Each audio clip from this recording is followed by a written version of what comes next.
The internet kind of blew up last week, not because of the TikTok ban, but because of this article in Press in Resuscitation that looked at the effect or non-effect of many of the treatments that we use in the treatment of patients with suspected hyperkalemia. A bunch of FOAMed people posted, shared, and recirculated the journal, and I got many questions in my inbox about whether we should stop giving calcium for patients with suspected hyperkalemia. Like, I know, I'm just some blowhard paramedic with a podcast. First off, we should never just be blindly giving calcium to someone who we think might be hyperkalemic. We give it when the patient is symptomatic, they have a history supportive of hyperkalemia, and there are EKG findings suspicious for hyper-K, like low heart rate, wide QRS, and loss of a P wave. Recall that the calcium has no effect on the potassium level. Rather, it antagonizes the potassium's negative effect on the cardiac membrane. In essence, it protects the heart from the hyperkalemia. But back to the new article, it kind of threw cold water on the benefit of giving calcium to patients with critical hyperkalemia. First,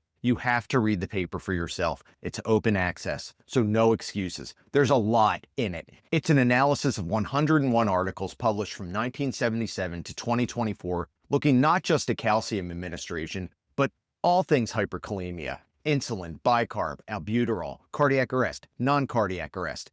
And the outcomes that they used range from specific to pretty subjective, in my opinion. This is why you have to read an article in its entirety. As far as calcium, they wrote, there is no evidence to support a clinical beneficial effect of calcium. Of the 101 studies, they specifically singled out 2 that looked at in-hospital cardiac arrest. One was in children, and they found that calcium administration was associated with worse outcomes and lower survival to hospital discharge, so not good. As far as patients who were not in cardiac arrest, they did cite one study that looked at EKG changes after calcium administration. There weren't a ton of EKG changes after calcium, and the ones that did convert, they were lame, like improvement of first-degree AV block, escape beats, and right bundle branch block.